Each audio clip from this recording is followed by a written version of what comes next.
Hello, and welcome back to Dev Game Club, a weekly podcast in which two veteran game developers look at games from the past to discuss their relevance and impact today. I'm Brett Duville, and I'm joined as always by my co-host, a man whose main weapon is fear. Fear and surprise. A man whose main weapons include fear, surprise, and a fanatical devotion to the Pope. Tim Longo. I don't know if you recognize that little exchange there. Monty Python? Yes, it is. Yes, yeah. And who is it among whose main weapons include fear, surprise, and a fanatical devotion to the Pope? Nobody expects the Spanish Inquisition. Very well done. Okay, good. Finally, I found a reference that you just were on top of. So, perfect. Yep. Good work. Good work. Wow, that was multifaceted. Yeah. The Inquisition appears, and of course, you think of Monty Python immediately. Yep. Yeah, that's a legendary sketch. Nobody expects the Spanish Inquisition. Oh man, now I have to go track that down. Anyway, we are of course talking about Eternal Darkness, Sanity's Requiem, and the first of the three chapters we'll talk about this time. We were supposed to play four, but we didn't quite have the time. The first of these chapters had Brother Luther, a Franciscan monk, appearing in a chapel, and the Spanish Inquisition came up several times, and I just couldn't. I love that, and somebody commented on it when I was streaming the game that it's like, he's like, well, the Inquisition will get to the bottom of this, and people are like, yeah, but those guys aren't good either. No.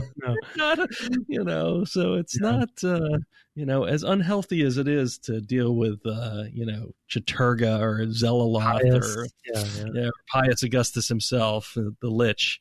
There's I don't know if turning to the arms of the Inquisition is the right answer, but anyway. Yeah, well, that's true. I didn't think about that, but it's a funny facade for him to take on.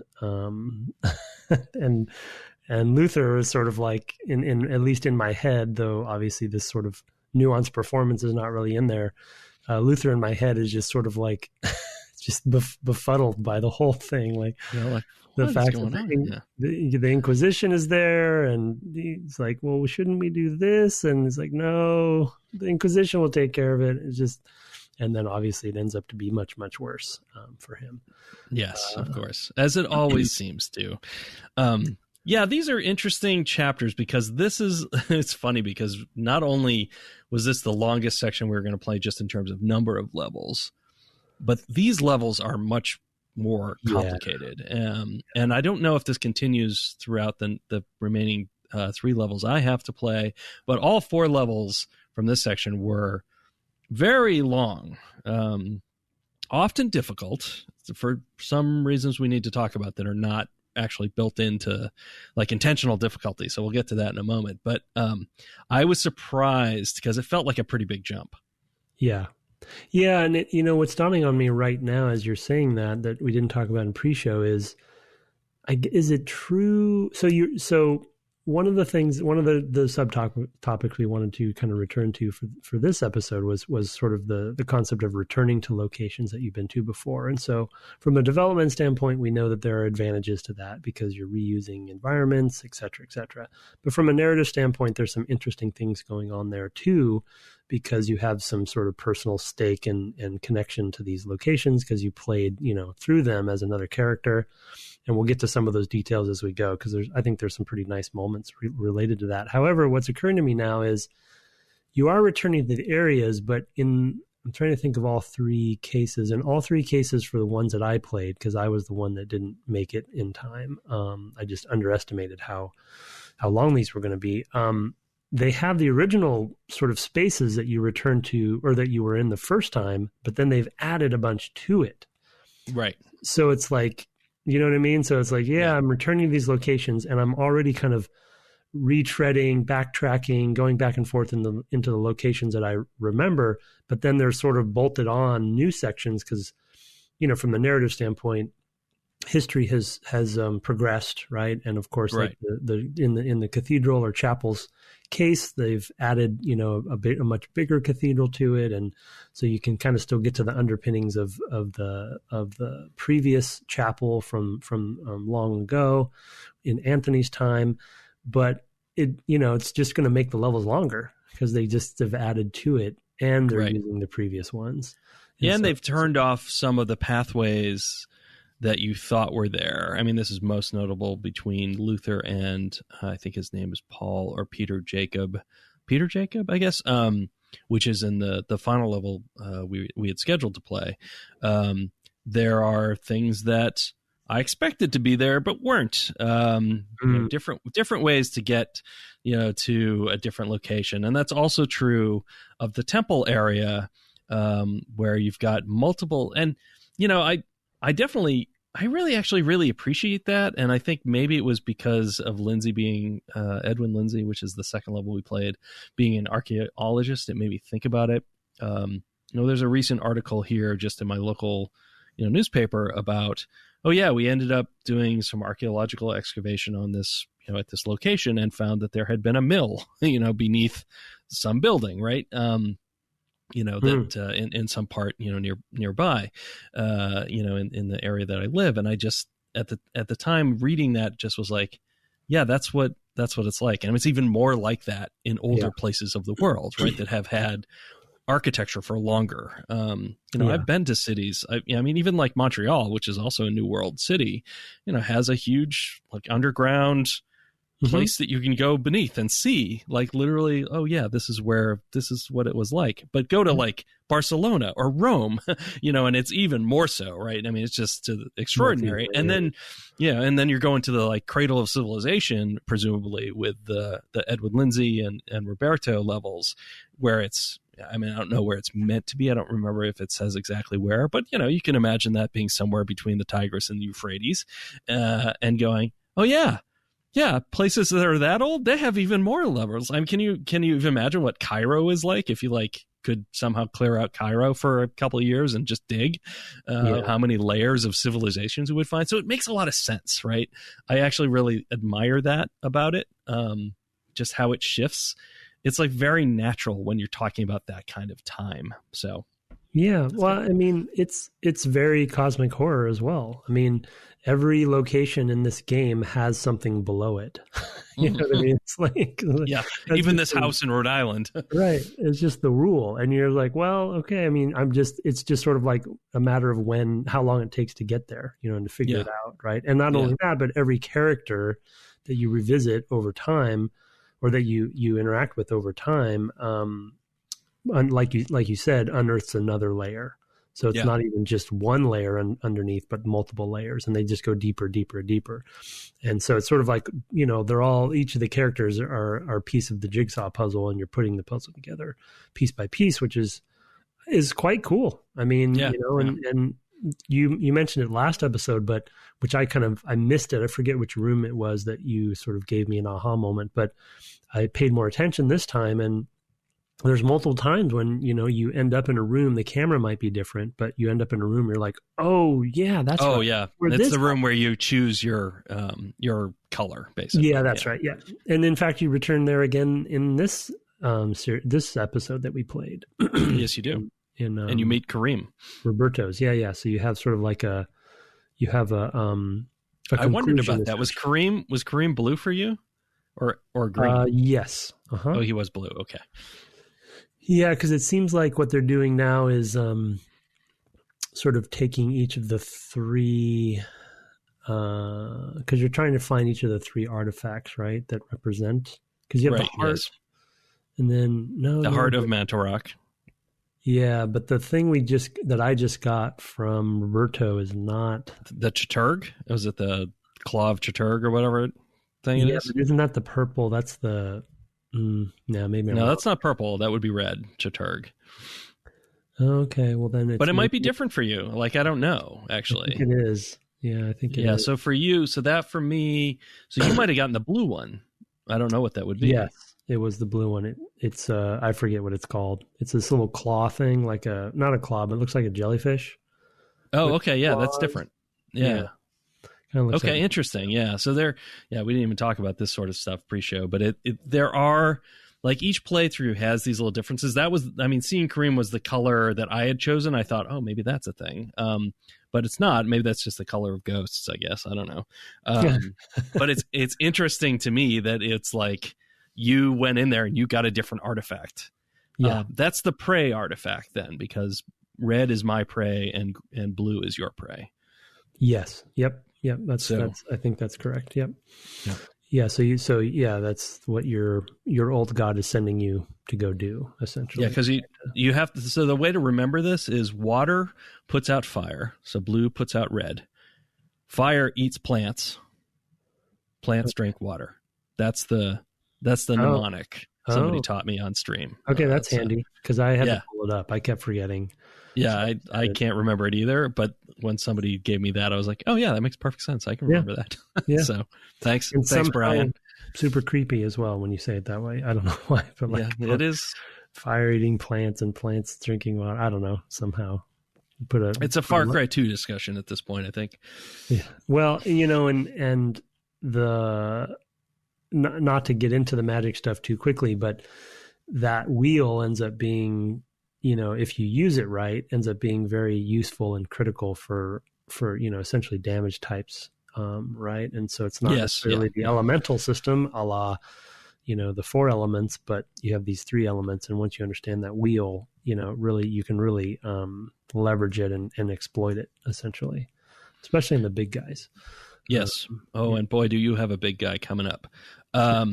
Let's not quite get to the magic yet, because I want to talk about these locations, and especially, them being longer. But one of the things that unnaturally lengthened our play for both of us, as we found in pre-show, was sort of the way the camera frames spaces and doesn't help you identify important information.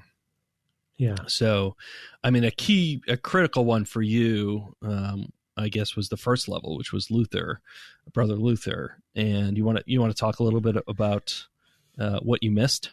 Yeah, I mean, that level ended up being probably twice as long as I had anticipated, and that put me behind right there. So, and it sounds like the fourth one that I was supposed to play maybe even longer. So, the main sort of bigger cathedral is a new space in that level that we haven't been to before. And so when you are walking down through the pews there, down the center aisle toward essentially the altar or what have you up top, it's up on a platform, and there's the organ is there, and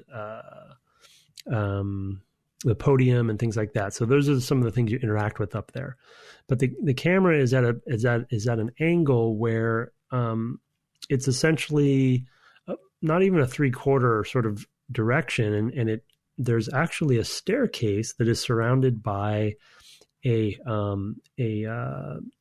what you call it, just a railing, a short railing. And I actually had tried to go the way that the camera is set up, that it's all sort of sort of parallel to the camera, the railing is. And so it hides the entrance to the staircase that essentially goes down below where the altar is on that platform.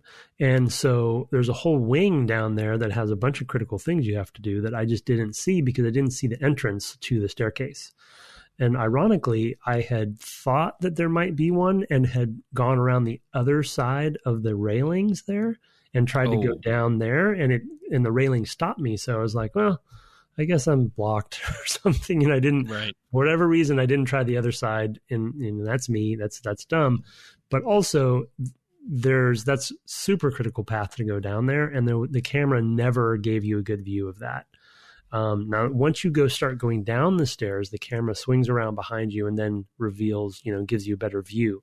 But to actually find it, and so one conclusion I have for that area, it's a big room because it's the cathedral to begin with, but also there's a lot of important things that you have to do up on that platform because the organ is there, that cabinet is there, the podium is there, and the staircase is there. And so from a camera perspective, it's a nightmare to essentially they put too many high critical path items in one big area. And so to have the camera scripted to give you the best view of all of those things, is it's not impossible, but they made it really hard on themselves. And Yeah, so for me, I just backtracked all back and forth and went everywhere else but down those stairs because I just didn't see them for whatever reason. I had forgotten until you started talking about it, but I actually also had problems finding. There might be something on the altar. I don't think that was a big deal, but the platform, like the lectern, I guess you'd say in a church, like where the sermon's delivered from. I missed that entirely as well, right? So I didn't have trouble finding the stairs. I actually walked right down those, but I missed something in the lectern. I don't remember what because it's the first of the levels we played, but there's like something you have to get in there that was important. Well, there's a podium. You get a key in another room, and there's a podium on a platform that is. Yeah, that's what I mean. Yeah, the podium is a lectern. Okay, is where you give the lecture for the sermon. Got it. Yeah, I don't know my church terms. Yeah, but they call it despite your fanatical devotion to the Pope. I get it. Yeah. The key is called the podium key, at least. But that was also very easy to miss because it's on. There's a mirror image platform on either side, but the podium's only on one side, and it kind of blends in. So you could very easily miss any of this stuff. But it's and it's all one color too, basically, because it's all wood or whatever. So there's definitely, I mean, some of these are technical limitations of the time, and sort of I excuse them to some degree. And also, like, it actually wasn't until Roberto's level that I really started to rely on the map more. Which sure. I think probably would have helped a lot. In fact, when in the final level, with the one that's in World War I, I think, that's the one where I kept looking at the map after having learned with Roberto, just to be like, okay, what am I, because I also had trouble with that one, just in terms of figuring out what to do next. Yeah. One of the things I think that we've gotten better at is presenting, and I don't know, some of these lessons are in other Nintendo titles a lot earlier than this, so I don't know how much it's just we haven't learned from those or we haven't adapted them to different styles of game. But some of the things that we've learned are like make you have to use a skill on the critical path in the room that you learn the skill so that you know how to get out. Like, you can't progress out of this room until you cast the spell that does this thing, the spell that you just got, so that you learn what that spell is for, things like that, right? Yeah. And I feel like that is a thing that this game doesn't do well.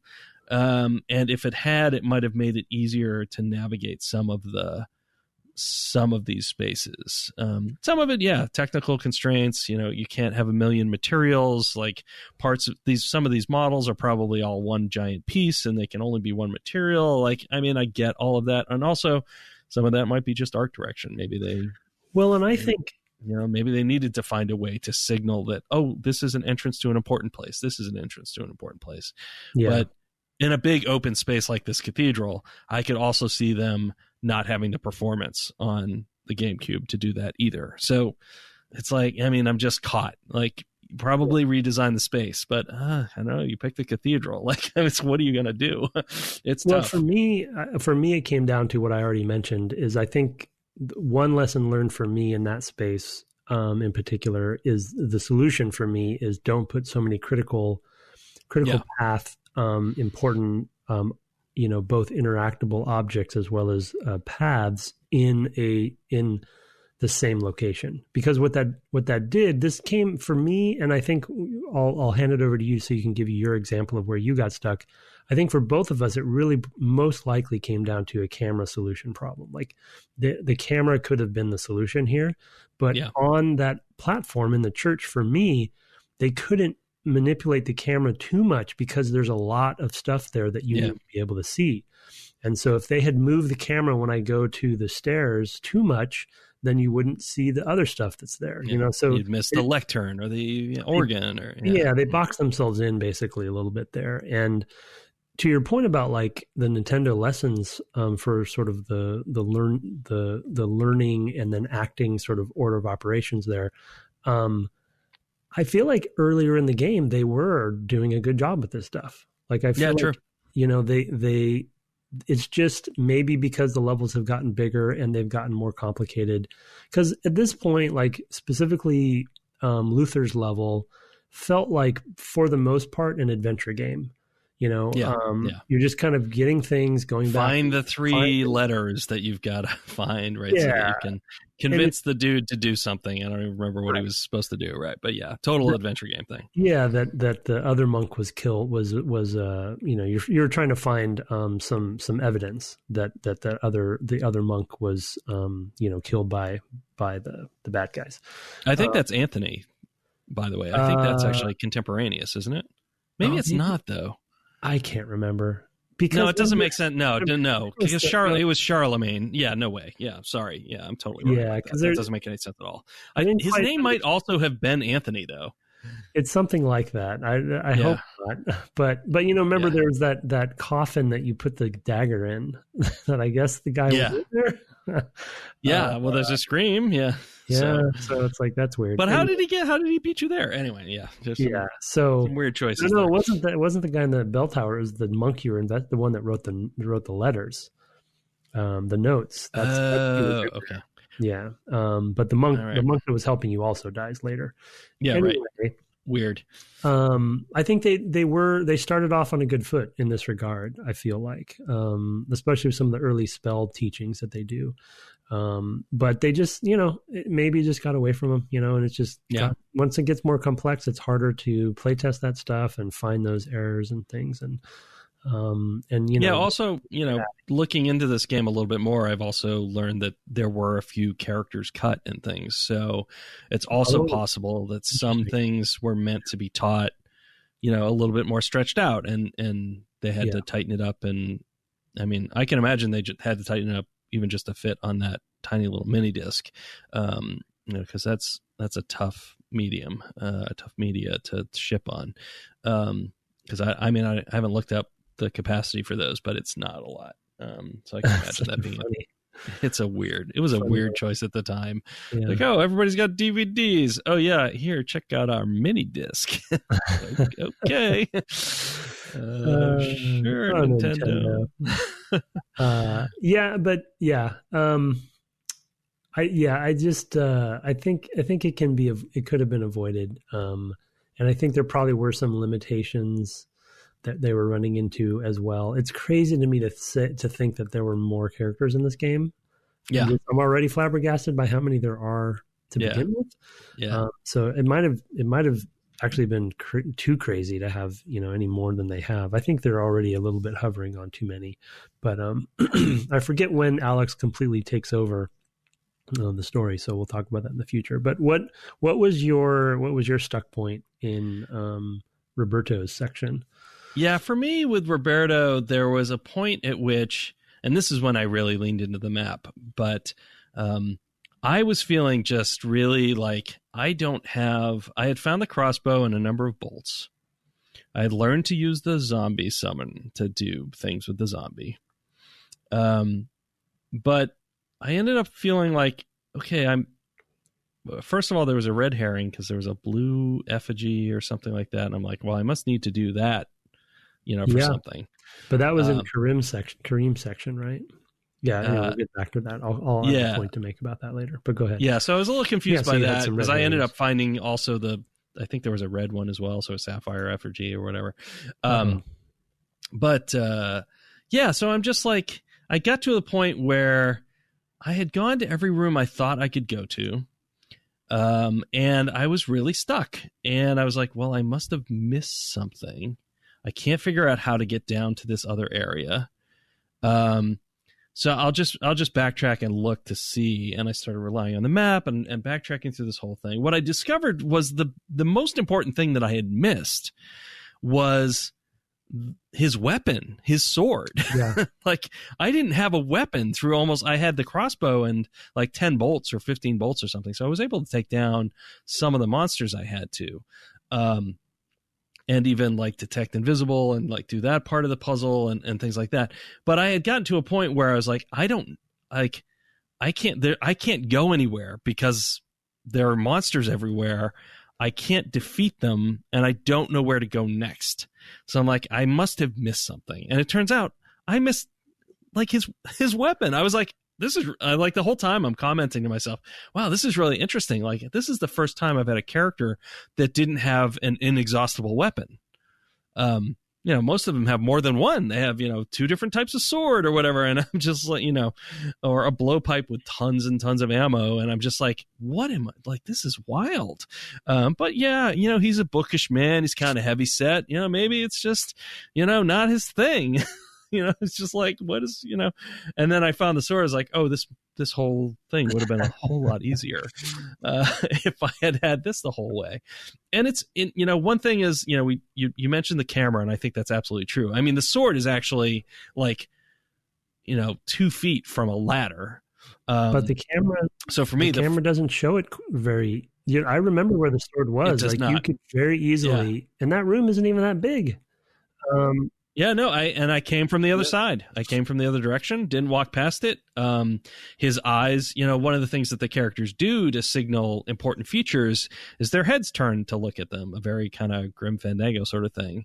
And, sometimes that works. There's sometimes where I'm like, what are they looking at? Like, there's definitely times where, so their necks are craning in some weird direction at something that's probably quite far away. It's not meant to be interacted with. It's probably a data thing. Like, oh, somebody didn't set up that volume properly. Yeah, or whatever. I wrote a note down about that last episode and forgot to mention it. But yeah, they don't keep that pretty important sort of mini mechanic rule set is not consistent across the game. So.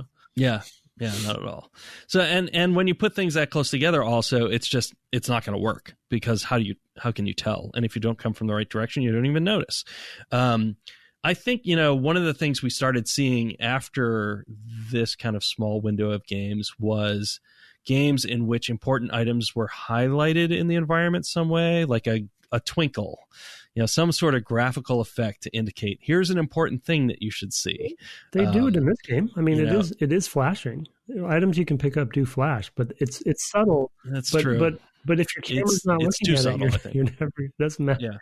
Yeah. What difference does it make? If your camera doesn't see it, then you don't see it.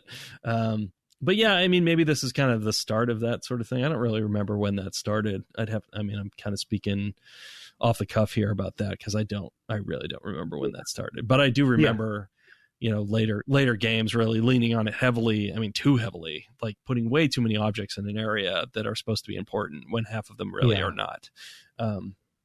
So, I'm the guy who doesn't like mimics in games, because it's like, oh, here's a thing that's just there to mess with you a lot. Like every time it's like, oh, it's a chest, I should open it. No, it's not a chest, it's a mimic. Ha. I hate that stuff. It's like, why would you, what's the point? Why have this door to go into a room that does nothing? Ugh, you're killing me. So I'm a person who's like, you know what, if it's not important, maybe it doesn't need to be there, kind of guy. Yeah, unless they give you tools. Unless they give things Zelda does in Breath of the Wild, they give you tools to unearth the mimics before you. Right. Oh, sure. Yeah. And that's totally fine too. I'm also fine with dungeons where you need to, poke the floor with a 10-foot pole for a while to know that there's no traps. Back in the old D&D days, that was a thing. It was like, oh, I guess it's one of those dungeons. I guess there could be a trap anywhere. It's fine if the expectations are there. So anyway. The funny thing about your story is that the same thing happened to me with Luther, because the mace is down those stairs. And so so I actually, for the basically half of my playtime on that level, I didn't have a melee weapon. I also only had the crossbow. And I didn't even have that many bolts. So what I ended up doing is kind of min-maxing my magic. And I was using like the damage field and maybe the shield or something, and I was kind of forcing them. Oh, and I discovered a spell. I made a new spell that we haven't found yet that does damage just by fooling around with a combination. So I was using that. So essentially, I was sort of whittling them down with magic because it replenished. But it was not the way I was supposed to be playing, because I also didn't have a melee weapon.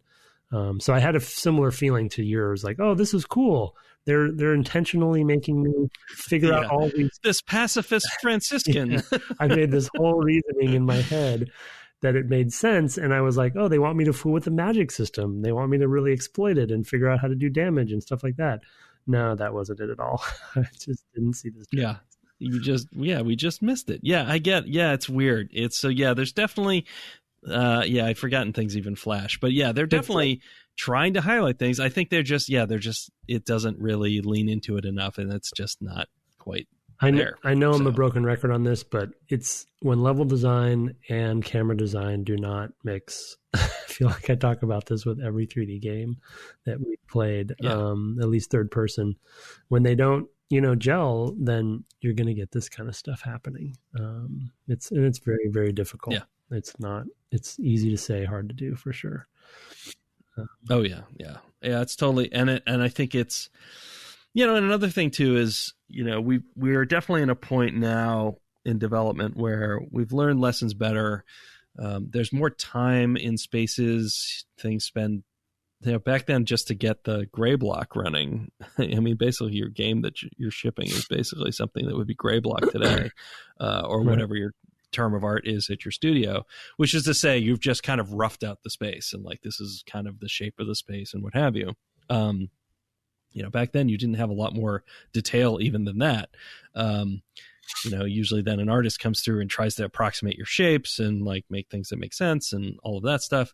Where was I going with that? I mean, I feel like we have more time in those spaces now to like refine. But when, your tools are maybe not as powerful because machines are not as powerful, et cetera. I mean, just there's so many reasons why it's hard to do these things. It's and a lot of it comes down to technical constraints, or budget and time. You can make the greatest tools in the world, but it often takes a long time to do that. Well, that's why teams tend not to throw those things out. Like they want to build on the same engines. Well, right? And camera tools specifically are something that even now are not always good. That's a whole nother sort of unsung tool base that people don't really even realize are very technically hard to do a really good one. That's something that, Crystal evolved over time with the Tomb Raider stuff for sure. And in this game in particular, it looks to be that probably the cameras are all scripted and spline based for the most part. I would bet there's no programmatic stuff going on. There's no intelligence there. And then if that is the case, and I'm obviously making a big assumption there, but from a development standpoint, if that is the case, even if they found a usability bug like the one that I found with the staircase, they may not have wanted to fix it because that camera is probably not easy to fix because it's scripted. It's probably interdependent on other camera splines that are around it. And so, it could have, and I'm making this up, it may not be the case, but it's when you're handcrafting all this stuff like that, it's also very brittle. And so when you move one spline and who knows what it could do, Yeah. And you really may not know the usability problems in the space till very late in development. Especially with the shorter development times of the early aughts, you might not have time literally to feel like you could test it properly to find all the issues, so it becomes very fragile. It's a very, very difficult thing to do. I mean, even working in, in games that have sort of a close third person or first person view, typically, if there were usability problems about navigation, we'd change it through lighting, or something like that. That's true. Just There's other tools. Choose different landmarks. Find a way to landmark a thing is important. And I think that was a tool that was probably available to them. Like, there's no reason not to put a little reading light on top of the lectern or some sort of indicator, like I don't know, like a rope, a velvet rope type thing, to block a thing off at the head of the stairs. Like there's ways I think you could do this. So I don't want to entirely let them off the hook. I think there's ways to just give a little visual signifier. But again, it's a big open space and it's not a game that has like lots of levels of detail or anything. It's like, oh, you're in a room, we render the whole room. Yeah. So there's definitely probably other technical constraints that the design was working and fighting to do spaces like these. So yeah, I don't know, whole huge can of worms there for sure. Yeah, but there's some good case study examples, and I definitely learned some good mini lessons myself, even just some of that. So. Yeah. I mean, when you run into issues in a game that are problems with basically usability in this case, just reading a space or what have you, you look at the tools that they employed, but also you think, okay, well, I have to keep in mind the sorts of tools that are available to me if I do this again, right? If I'm ever doing it. Unlikely for me to be doing level design, but if I were to, I would, and having just talked a lot about level design in Doom, I think we're kind of primed to think about these things, right? It's just top of mind for us considering what we've just played most recently. For sure.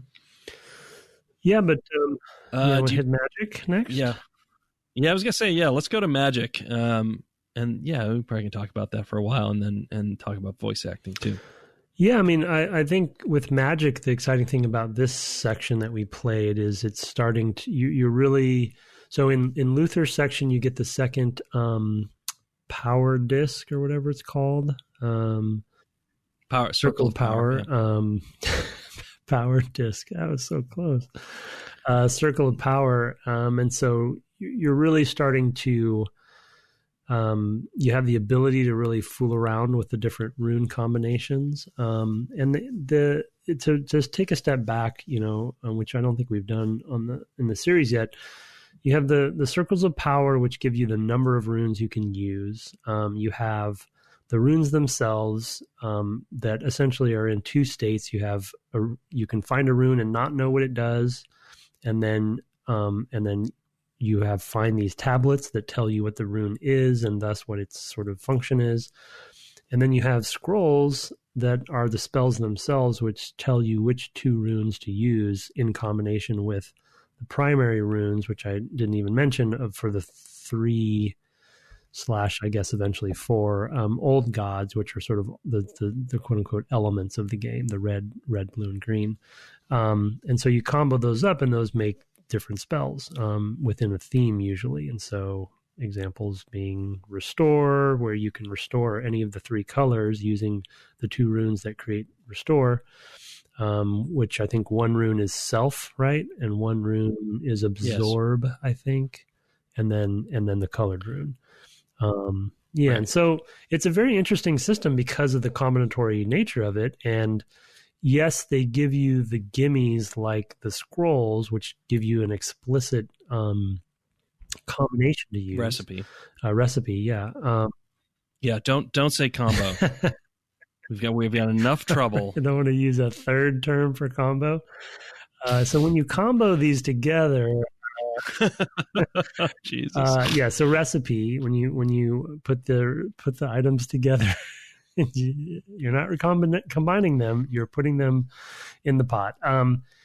But the interesting thing about the magic system is that the scrolls themselves are not a prerequisite for actually finding the spell combinations. Sorry, I had to use it in that case. And so it's actually possible to have runes, even though they dole them out in basically a linear fashion throughout the game. It is possible, and I've found one so far, to find a spell that you don't know the name of and you don't know exactly what it does, but you can find the combination of them and actually execute on it and even put it in your quick menu. And so I always appreciated this system for the kind of, I don't know, more actiony game that it is. It's fairly simple, but there's some depth there.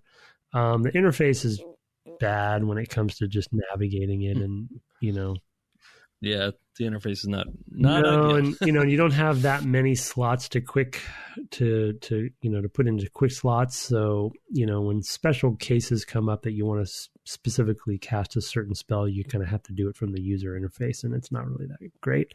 But I just think the nature of the colors and the nature of the runes as mutators for the colors, and then having some logic to what they do.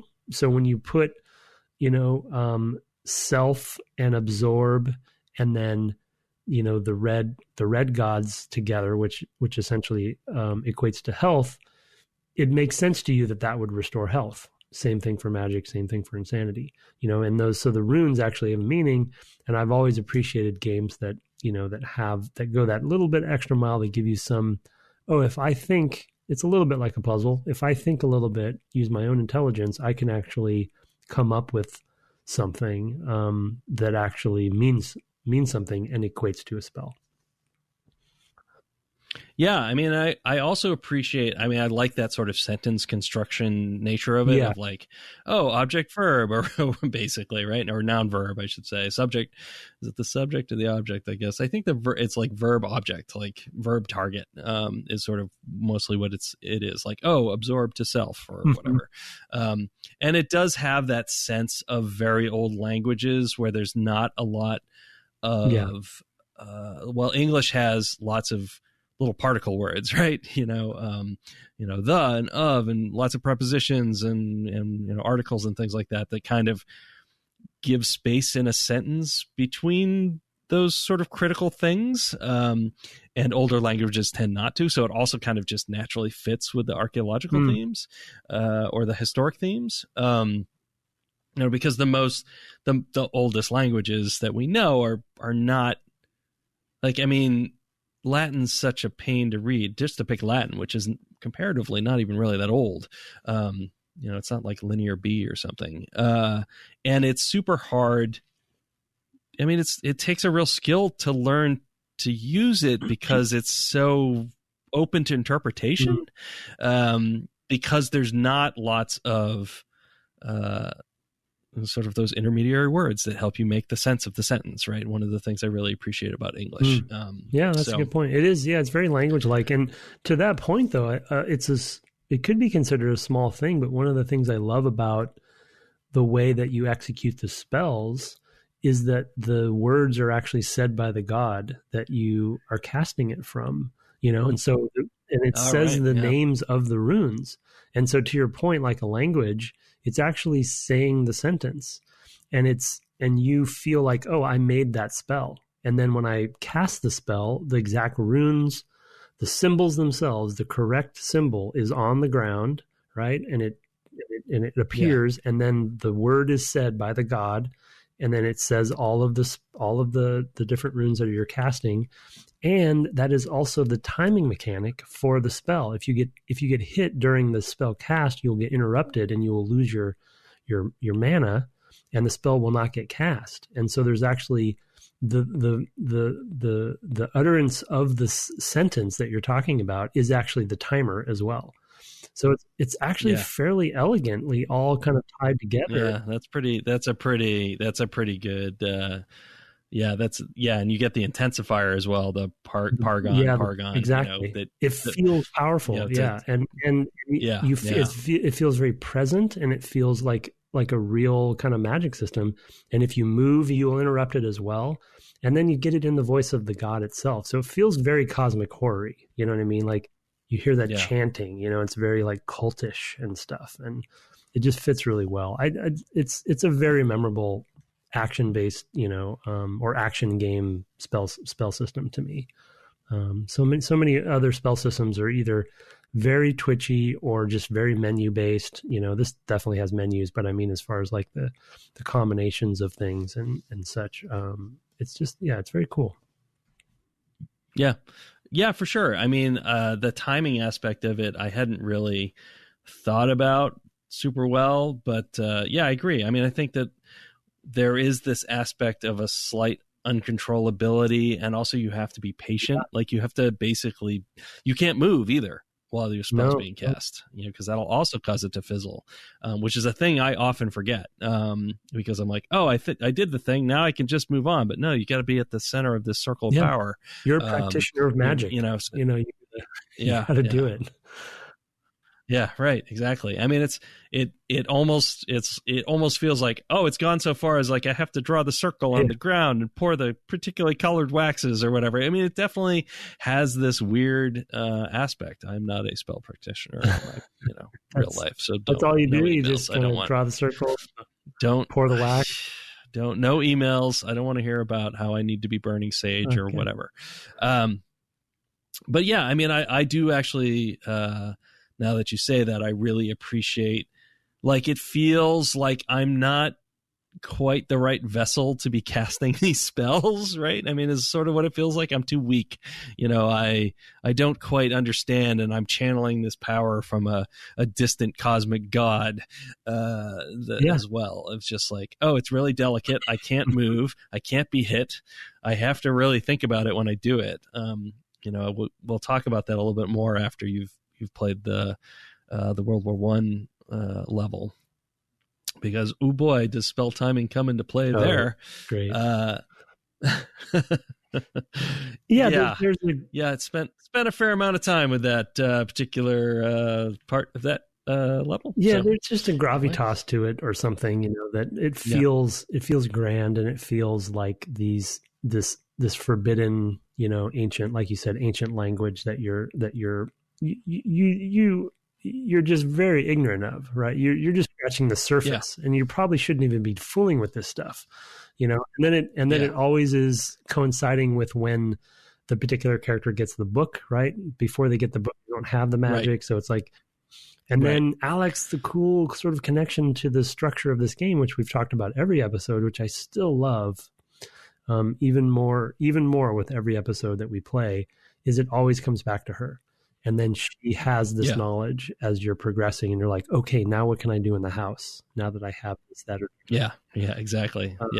And she has drains on on her sanity as well, that kind of come from her interactions with the book that kind of bleed through. There's been a number of really good insanity effects with her that we've touched on. Actually, because I played Roberto for so long this time, I had a lot more insanity effects than I normally have. Just because there's just this slow bleed of insanity. I had her. I think there was a level. There was a room I walked into with Alex where she shrunk as she walked around the room. I had that with Roberto. Yeah. I love that one. I had the upside down rooms a couple of times. I had. What else did I have? I had one where he just sunk into the floor. He just like disappeared. It's like, and then finally he was gone. I had one where he had a dream of Alex having an interaction with her grandfather where he's like dressing her down and saying she's unimportant. She never listened, or, whatever. Lots of good stuff. There was a dead body hanging. I'm not sure. Yeah, I got that one. Yeah. You got that one. Okay. Have you spawned into a room as a zombie? Oh, did I do that? I feel like it sounds familiar, but now I'm like, did I do that, or am I just remembering that from another? It's from last time? It's similar to summoning, so that's not too. But yeah, there's flying books in the library with Alex. Yes, have seen that. Yeah. That's a good one. Actually, I walked into a room and there were a bunch of zombies in the library with her. Oh yeah, and then she probably dies or whatever, and then I just ran past them, so actually I don't even know if they're real. Yeah, I think. But yeah, it's great stuff. Yeah. It's I don't know. I mean, and with Alex, you also return to a space. We talked about that a lot last time, to call back to our prior topic. But the mansion is also a place that you are in multiple time periods, because I think we're also going to play her grandfather at some point. Mm-hmm. I feel like that might be the last chapter before her chapter. I can't remember. Yeah, it's just an onion. You're just peeling the onion layer off of that thing. Every time you come back, you want to go and revisit places and see what you can delve more deeply into. And then the concept with the magic system of getting another circle of power, and then having 5 instead of 3 runes. It's sort of like, it feels big, even though you realize you actually can't, like, the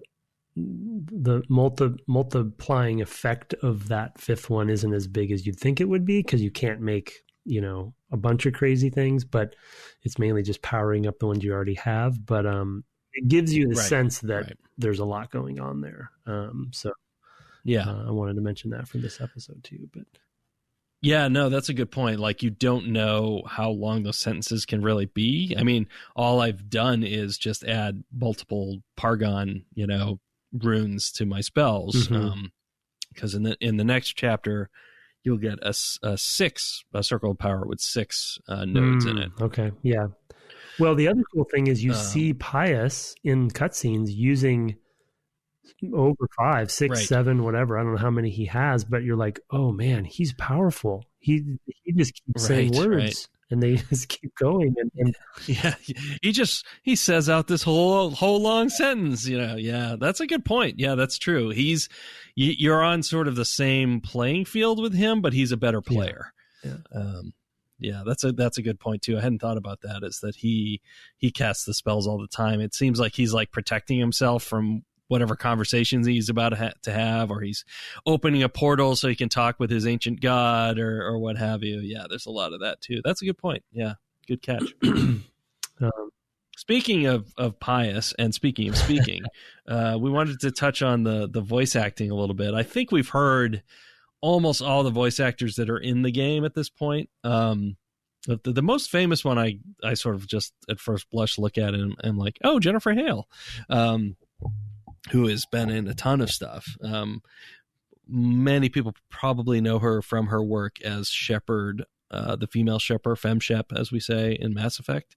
But yeah, she's been in a ton of games. But you want to talk about the voice acting? Yeah, well, I think in various cases, I wanted to look up the let's see,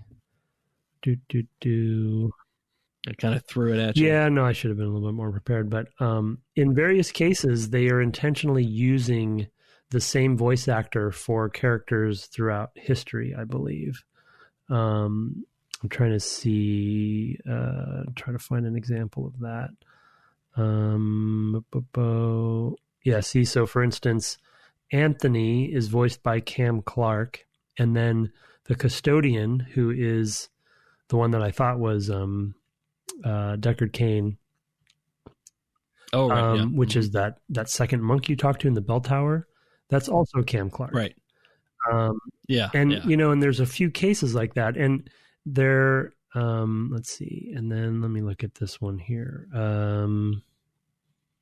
So Jennifer Hale is Alex, which is David Hayter is multiple people, which Paul Edding, so he's the monk. Yeah, so this is and Paul Luther, yeah. Yep, and Paul Luther, right? Oh yeah, you're right. Okay, Luther is his last name, so it is Paul. Okay, Paul Luther. Right. Yeah. Okay. Yeah. We were having that conversation pre-show. I was like, I thought his name was Paul, and then you said Luther. It's like, oh yeah, his name's definitely Luther. Well, and then Jennifer Hale is also the old god that I chose, the green one. Right. Yeah. So that was a common thing to utilize voice actors for multiple characters in the same game if they have the range to do so. But in this case, they were actually being a little bit strategic about who was playing what, to have a little bit of crossover because of the timeline stuff, which I thought was cool. But also there's some good melodrama going on in this game in general, and we talk about this. Like, for instance, one that's coming to mind is our Soul Reaver series, where we start talking about the era of voice acting really coming into its own.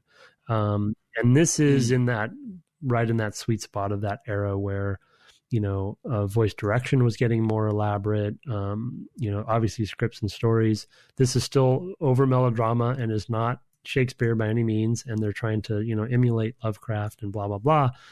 But there's a lot of multifaceted voice acting going on here in an era when there wasn't a lot, and I think with especially survival horror, there was a lot, they're pushing it more than other, because you had more time with characters. But I think the other thing to note with this game is the number of characters. That's going to really extrapolate out the complexity, but also it's going to make voice acting an important part of your game, and so you have to really devote energy into it. And so I've just been generally impressed with for what it is, for especially let's see, Kareem was Reno Romano, and I think Reno Romano plays something else. Oh, just a guard, I guess. But I thought Kareem was quite good. I thought Reno did a great job with adding a lot more. This is, I think maybe we talked about this in pre-show last episodes. I don't think it was on air, but the rigs and the models of this time cannot emote very much, and so the burden really falls on voice acting to really bring that home. And I think in Kareem's story specifically, I think it was a good example of that. So I don't know. Yeah, that's a good point. There was actually a point where I noted, I guess it was at the end of Roberto's story that, and you haven't quite gotten there. You're just about to get there. There's a character who speaks a lot, who has, I guess was it a Persian style helmet where they had this sort of very fancy faces in the front? Mm-hmm. I think that's a Persian style. Don't quote me on that, because I definitely did not look that up. But but with the very ornate like face, but it's a piece of metal, right? It's not going to move. So you can have this like face that looks like a mask of many polygonal characters of the time, because they don't move that much, and it's talking, and it's okay that it's just not moving because it's a mask or a helmet. I thought that was pretty clever. I feel like they're doing a lot with a little at times, because all the other characters in that same scene, their faces aren't moving all that much either. They're just not speaking, so it's like, oh, okay, well, they wouldn't be, maybe. There's some interesting stuff that happens to kind of hide what you can do at the time. But I also felt like the voice work is really quite capable in this game, and I hadn't really noticed the kind of ties that you're pointing out, although Pious Augustus keeps turning up. That's one Richard Doyle, whose work I don't think I'm particularly familiar with, although I'm looking at his picture on IMDb, and I'm like, oh yeah, I've seen this guy as a character actor. I don't necessarily know him as voice work, but it looks like he kind of does some of each. Really, really good as Pious Augustus. It definitely carries that character, and they actually also call it the Lich, so I'm not pulling that out of nowhere, but he has many incarnations. He shows up in a lot of different ways. But my favorite is when he basically looks like, what's that guy's name in Raiders of the Lost Ark, the one whose face melts at the end? I forget his name. The one with the kind of weird breathing. Not Belloc, the very pale. Oh, the German. Yeah. Mm-hmm. I forget that character's name, but he sort of looks like that. Like he's got similar glasses and stuff. I was like, that's a really good visual callback. Yeah, totally going for that. Yeah. Yeah, and that, of course, is Pious Augustus as well. I mean, that's another performance I really wanted to call out as very strong and doing that sort of very high melodrama, oration of, what terrible things are going to befall you now because you've come into, Mantarok's chamber or whatever, and all the conversations, of course, he has with the old gods or cosmic gods or whatever we want to call them. But Ulyaoth or Ulyaoth or Zelatoth or I forget what the other one is. Chaturga. Yeah. So Chaturga. Which one did you? Yeah. Ulagoth, is that Ulyaoth, I think, is me. Is the blue one? That's Richard Doyle as well. Yeah. Anyway, so all very good. Good stuff. Yeah. All right. Well, let us turn now to our feedback. We have a couple of pieces of email. We don't have a ton this week, so that's good. I did give you a quite long one, though. Before we go to that, I just want to also shout out, hey, throw us a review on the podcast app of your choice. I'm subscribed to all the iOS ones, but if you do it to some other app, just let me know where it was, or just send it to me. We'll read it on air. Just let me know where you posted it. If it is, of course, a singing review, you know what I'll do. And you know what he'll send through. Just also send us what the song is. But yeah, we've got a couple emails from prior contributors that were sent to devgameclub@gmail.com. You, sir, have the first one. Oh, boy. All right, here we go. Yep. Good luck. This was one we didn't get to last time, I think, or something. Or is this one a new one? I think it's new. Subject is Eternal Darkness, Choices and Alignment from Zachary Cranover. He's written it. Oh, no, I've messed that up. This is actually from the second quest. Sorry. What's that? No, we have one from Zachary Crownover I'm going to read, but I somehow copied the wrong name in. So this is actually from the second quest. Oh, this one I'm reading. The one you're about to read. Yes, my fault. Oh, got it. Okay. From second quest. Okay. Hey, glad to see Eternal Darkness getting some love. I played it when it first came out, though only one playthrough. Those extra playthroughs kept getting pushed back and back over the years as other games came out, but maybe now I'll try to return to my save for Halloween. And I recall it being one of the first games where finding out what happened next in the story was my primary motivation for progressing through the game. Not that the gameplay was lacking. At the time, I found ED's style of play much more preferable to tank controls and less intuitive puzzles of Resident Evil, but the story definitely had some fantastic moments that hooked me over and over to keep playing, such as the reveal of the necropolis in the basement or the implied true purpose of World War I. Ooh, I can't wait to get there. I don't remember. While RE was more terrifying, ED still managed to evoke a constant sense of dread throughout the game and took good advantage of the GameCube's Dolby Pro Logic surround sound to further the effect. We should make a side note to talk about that some more. Made for a good game to play late at night, plus casting spells kind of felt like dialing a Stargate on SG-1, but I digress. In your first episode, you guys discussed some confusion over the color choices at the start of the game, and while I agree that the ramifications of that choice being left hidden to the player is probably not the best choice, I do somewhat appreciate how it puts you in the character's position of not knowing what he's being forced to choose from. It's a potential element of immersion that at least feels like a valid experiment compared to hiding other more common gameplay choices where that obfuscation would be a poor all around. You guys were on the right track, though, as to what the colors represent and how it changes the game. Basically, whichever color you choose will be the meter bar that enemies in the game will inflict damage upon the most. Playing off of the rock, paper, scissors aspect of the three colors in the magic alignment system. So choosing red will result in enemies that do more damage to your life meter, usually considered to be the easiest option, so you can replenish your life with spells.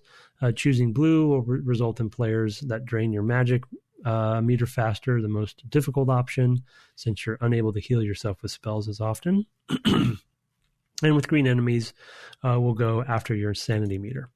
Technically, there's an asterisk. Technically 4 colors, yeah. Yeah, with the purple being Mantarok. No specific weaknesses from the others. It's a shame the game didn't sell well enough for a sequel to happen, despite the short film contest promoting the promoting the film's game launch and rumors of a film adaptation. Certain apparent potholes, such as how the character in 1991 could obtain the Tome of Darkness, while Edward got it in the 80s and still had it in the 2000s, were supposedly intentional by the writers for hooks for the sequel. Oh, cool. A year after the game came out, IGN even did a campaign trying to boost the game's sales by offering discounted to encourage people to buy copies for their friends. Sure, it was them pushing sales through their store, but it's the only time I recall a site doing something like that for a specific game just for the love of it. And there's the link. And as I think Tim mentioned, there was a failed Kickstarter for the spiritual sequel to ED, since Nintendo still owns the rights to the first game and continues to renew those, by former Silicon Knights folk. Not exactly the same as the true sequel, but ED's cursed legacy continues on, it seems. Cursed, I like what he did there. Yep. And one side note, you also discussed Nintendo horror games on the first episode. One you didn't mention was a Fatal Frame series. Even though it didn't start as a Nintendo series, 4 and 5 were co-developed with Nintendo. All right, I think this servant of Chaturga, Chaturga has chattered enough spells for now. Keep sane, guys, and enjoy the playthroughs. I loved all the information there. I want to particularly pick on that Fatal Frame thing. I think of that as a Sony series, but he's right. The last couple in the series went to Nintendo, so I had totally forgotten that. And that's one that I have considered, and I haven't really looked to see how available it is, because my recollection was that maybe the second one is the one to play for the cast.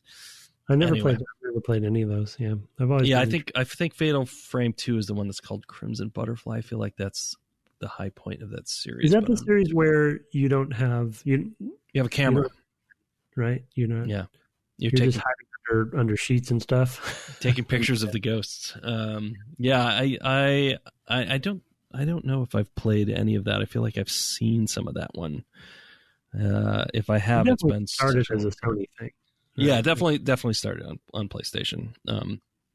I feel like Fatal Frame 2 was on the PS2. I'm talking totally out of my behind at this point, because I don't actually have any of this information in front of me, but that's my recollection. So I'm trying to put that note in often when I'm talking about stuff where I'm like, I'm just, pulling this out of my memory at this point, which is failing as I get older. Did we, when we did talk about horror on the GameCube, we of course must have mentioned RE4 was exclusive. We definitely did. Okay. Yeah, it was an interesting play, because you don't see them really doing that much with Switch and even Wii, their reports and stuff, but I don't remember. I feel like since the GameCube, they've kind of just in general kind of started walking away from horror. At least sort of we talked about that quite a bit, about just how like their approach to horror is to keep it light, to go with the Luigi's Mansion style, and that's right. So but I mean, it's I don't know. I mean, I kind of wonder about that, and actually, I feel like it sort of bleeds into this next email as well, to talk about, like, I don't know if a handheld is the right experience for a horror game, and so since the Switch is that, it's also can be put on your TV and all that stuff, but I don't know if that works, because the environment is so much less controlled when it's in your hands, right? You could be anywhere, right? And it might be bright out. It might, it's just like, and granted, certain horror games I've been happy to have the lights on and play in broad daylight with the windows open, like PT, for example. Just to pick one. I don't know why I mentioned that one in particular, is something that made me very glad I had a brown couch. It's just gross, not really conducive, I think. And so, I mean, it doesn't really talk to the Wii or anything like that, but it does. I could just sort of see, like, maybe it's not the right console for that. The Switch does both, though, so I don't know. Yeah. I don't know. There's probably horror games on there but the other thing about horror, Tim, is like, I feel like it takes some time.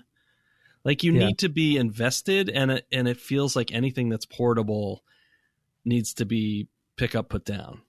Right. I mean, and it's not like the games on the Switch all lean into that, but it just feels like that's a natural thing that has to be able to happen on the device. I don't know. I just feel weird about that. Like, I really pushed back in the day about Resident Evil save system and the typewriter ribbons as a resource and all that stuff that we talked about when we talked about that game.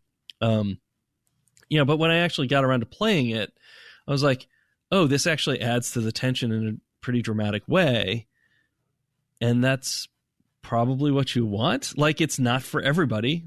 Definitely, people who don't have the time to put in an hour or two at a time probably shouldn't be playing that game.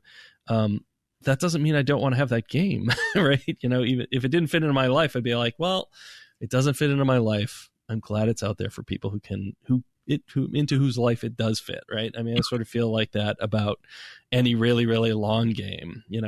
One of the reasons why I have not spent significant amount of time playing the Dark Souls games and Bloodborne or for that matter, the new one, that ninja one, Sekiro, yeah,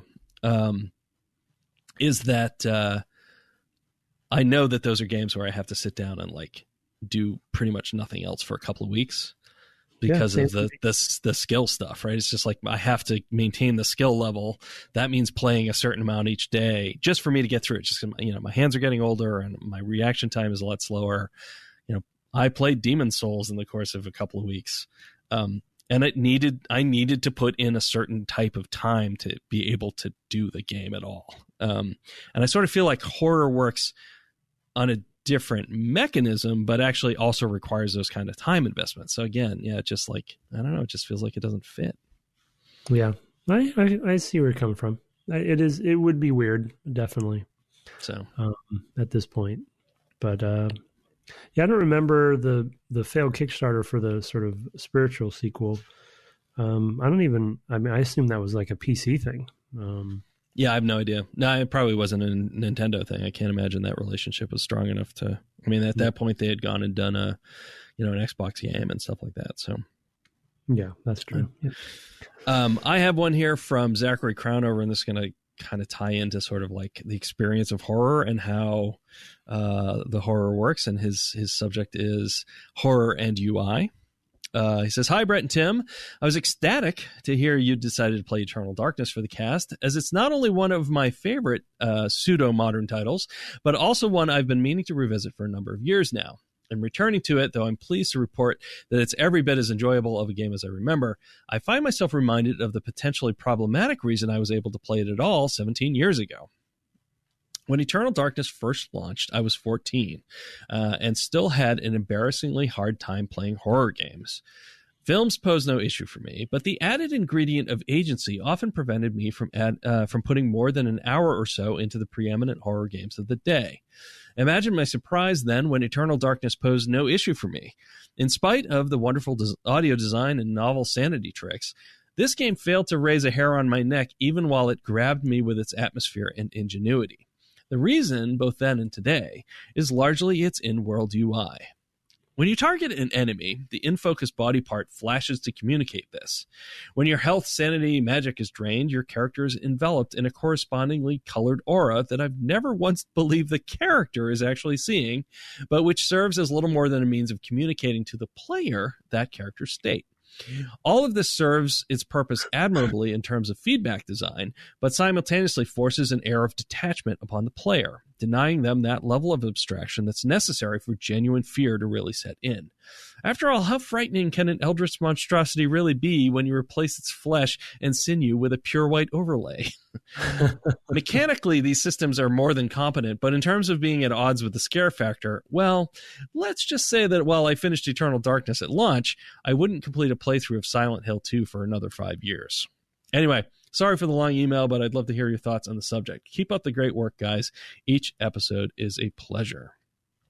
P.S. I look forward to Tim feverishly explaining how this game wouldn't exist without Metal Gear Solid Psycho Mantis Battle. Yeah, I guess we can expound upon that as well. But yeah, I'm sure that actually that was a huge influence. We haven't actually talked about that, but probably a direct connection. Thinking about it the other day. Yeah. Yeah.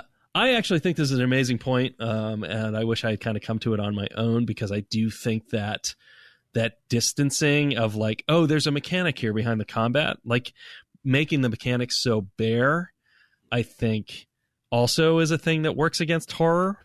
We talked a lot this episode about the magic stuff, and I actually think that brings you more into it in a good way, in ways we already talked about.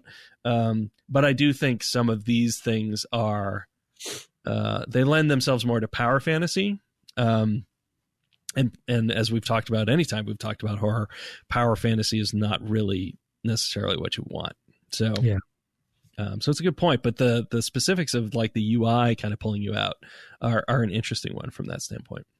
Yeah, I think he's making great points. I didn't catch it either, and I think that's probably a big element of it. I mean, I think in general the tone of it, even though I was quick to want to play this for our Halloween series, which would just sort of has naturally become a thing, I actually am surprised about how it isn't a scary game. Yeah, yeah. I forgot. I guess in my head, I just put it in survival horror, like in a traditional sense, just because it sort of was in that same sort of, sort of category. But it really isn't like those others. And I think he pointed out the interfaces as part of that. I think the writing is part of that. I think, power fantasy is a good part of it. I think it's more of a melodrama than it is a horror, Yeah. And I've been constantly surprised about that. I still think it's a great game and I'm enjoying it. But it's sort of like there's not. I would say maybe even from at the beginning of the game, you're pretty capable as a character. Zombies aren't, even the big guys you can really get away from. So there's not a lot of jump scares and cameras generally not too close in most of the time. So you kind of get a lay of the land. So yeah, it's a good point. And maybe, maybe that makes it the perfect Nintendo horror game. Yeah. Right. Yeah. Yeah. That's a good point about the space. 'Cause there's always space to get away enough. In a Resident Evil, there's sometimes that you can run by enemies and things like that, but when the fast zombies start to appear, and it doesn't feel like there's a lot of space because they move so quick or whatever, that changes. And certainly Silent Hill's oppressive fog all the time. You never know what's going to happen. You just feel uncertainty all the time. I would say that the delights here are more, in things like the insanity mechanic, are more titillations. They surprise and they kind of delight because you're not expecting them. I mean, whenever they happen to me, and especially when I'm streaming, I just kind of performatively perform like, no, here's this horrible thing happening to me. When I'm not actually, I'm not feeling any fear. So it is really, but I talked about that too with Lovecraft, is like, I don't actually find Lovecraft stories all that terrifying. I originally didn't find them so much terrifying as I think I enjoyed the melodrama, like the high style. And Poe is a great epigram, I guess you would say, to this as well, because he's got kind of a similar story, although I find his stories even more suspenseful from personal taste. Although he does cover kind of a wider gamut of stuff as well, so it's kind of hard to make it 1-to-1. I don't know. I definitely agree. I definitely agree with the point, like that the UI stuff pulls you out a bit. It's much more of a game, and I think Resident Evil, despite its puzzles, which I think are a bit of its flaw sometimes. Most of the mechanical aspects and systemic aspects of the game are, they try to be semi-realistic, and they hide some of that game stuff from you. A quick call out to your mention about the typewriter mechanic in Resident Evil, and kind of being against that, but adding to the sort of flow and pacing and tension. Another campy horror game, zombie game that isn't about being scary, but it is about definitely about tension and upping that tension. A save system that I will defend is Dead Rising 1. Yep, I knew exactly where you're going as soon as you said it. Yep. That got a lot of flack for its bathroom save system at the time. Yep. And still does to this day, but I will defend it because I think it was critical to the way that game played and flowed. Also, that game being a weird sort of roguelike kind of aspects and stuff was, but anyway, the bathroom system specifically was essentially typewriters. Yeah. I think that's important to lean into. Yeah, no, I agree with that. And I definitely always feel like any game that I can just kind of put down whenever, just save anywhere. That also works against it here. I can save anywhere. And, when I'm about to face something big and terrifying, at the same time, I've been playing Alan Wake, and there's been sections where I've had to play a section multiple times. I'm like, what is, at this point, I'm just frustrated. I'm not terrified, so there is also, Yes, right. It's a tough line to walk. Like, you basically want the player to just squeak by everywhere, right? You know, to just feel like they got pushed to the edge at sort of a rhythm, you know, like you could probably graph it out. Like, oh, I want to have this, and then I want to have this spike, but I don't want them to die. I just want them to have this tension and then drop down a little bit, then another one, you know, and whatever.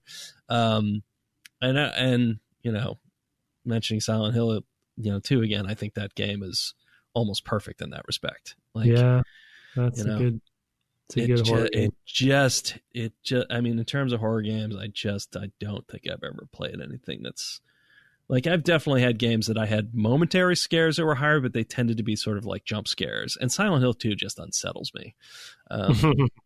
So, yeah, anyway, go back.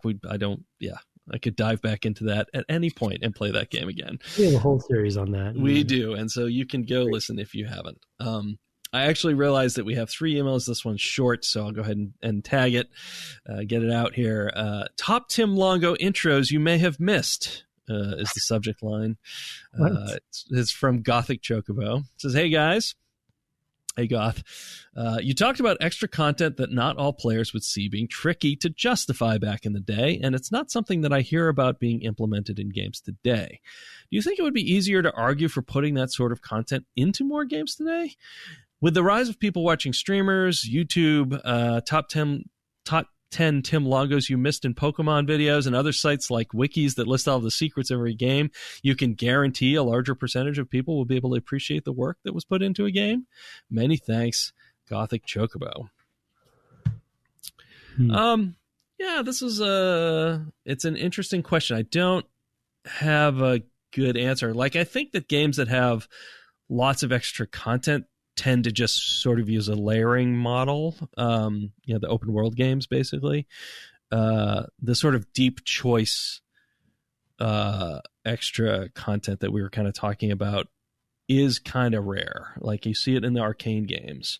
And I'm sure there's indies that are doing stuff like this as well that I'm not up on. I don't know. Like, I think, you know, it's one of the things that I think achievements have pointed people at. It's like, oh, here's some other things you could do with that game that you maybe haven't. Like, that's sometimes a good use of an achievement. Like, oh, I didn't know I could try to do that. Like, you know, that special feat or whatever. But yeah, extra content seems to be layered and directed more often than not these days, and not kind of those sort of deep choice things. But, you know, I don't know. Outer Worlds just came out like today, I think, or maybe reviews are dropping today, and they're very strong, and that's probably more in that vein. You know, RPGs tend to do that stuff just generally as well. But I mean, I think part of his question too is just as far as how the internet, yeah, and we were pushing on sort of like our experience and legacy with this challenge over our careers, and how that, you know, how it has been challenging to convince people to spend the money on and resources on this. But I definitely agree with them. These days, especially with streaming specifically, we would have conversations where people would say, oh yeah, that's more streamable. Yeah. And often they're talking about stuff that is discoverable, you know, things that are in open world games or are in, you know, in emergent multiplayer games or what have you. And so there's definitely a new,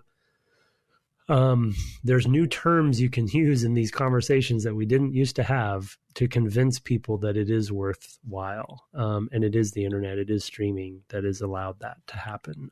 That's that water cooler talk that now basically streaming is the water cooler.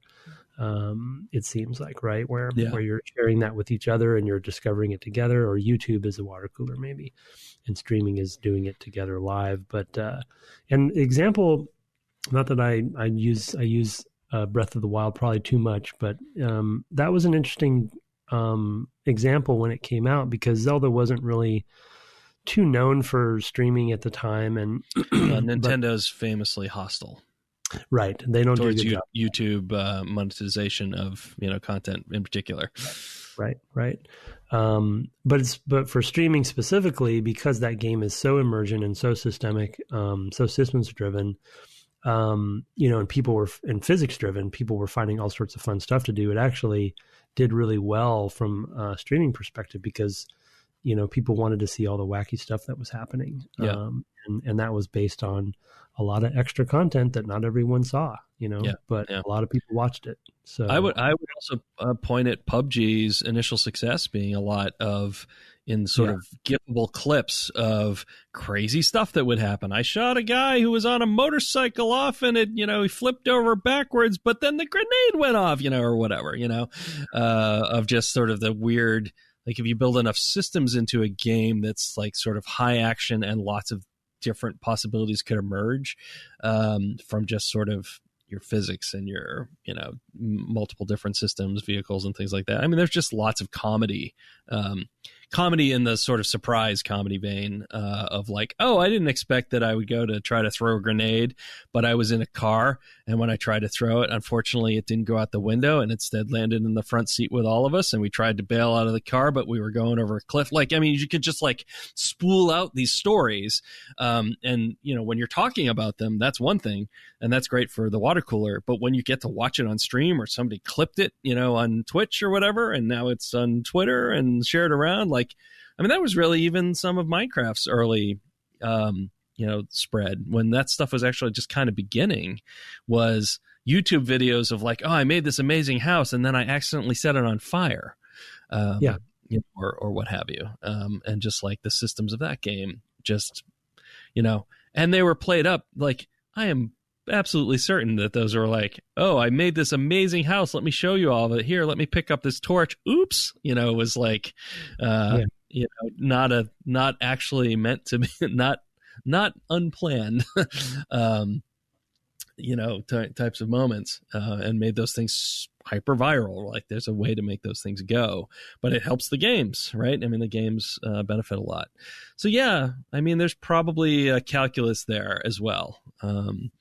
I definitely think about it when I'm working on my game is like, how do we make this more clippable, shareable? Like, what are the moments people, not because I'm specifically trying to target like this kind of virality, but like just what are the conversations people have? Because I'm older school, right? I sort of think of like how, if I were going to talk to Tim about my game, what would that look like?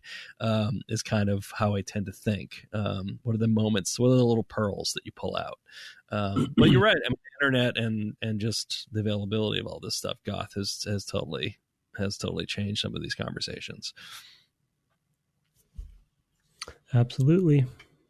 All right. Well, we're nearing an hour and a half, so it's probably time to say goodnight. Thanks for those emails to devgameclub@gmail.com. We certainly appreciate them. We are next going to finish this game. We are going to finish this game, right, Tim? Yeah. Both of us. We all going to finish this game. I'll make it happen. Okay. I believe in you. So that means we will talk about 4 levels next time, the final 4 levels of the game. I'm looking forward to it because I don't entirely remember what's coming. So I'm really looking forward to it. I have some thoughts just based on like moving around the mansion, but there's like, I can just sort of like, there's been rooms that I've been in. Like, I'm like, I vaguely remember this. Like, what is this? I can't quite put my finger on it. Like the planet room, and the dark room. And there's that door that you can't see that he walked into, but like there's wallpapered over. Like that could be 3 chapters right there. I don't even know. So yeah, I'm looking forward to all of that. You will find me streaming that stuff probably on the weekend at twitch.tv/Brett Douville. During the week, I've been playing Alan Wake. I moved to Alan Wake's American Nightmare tonight, so I am rapidly making my way to the end of the Alan Wakeverse. You can find the podcast online at devgameclub.com, where we post the show notes, or of course on Twitter at devgameclub, where you can also find my co-host at Tim Longo Jr. with the JR at the end. Thanks so much for joining us this week. Have fun playing games, and good night. Good night.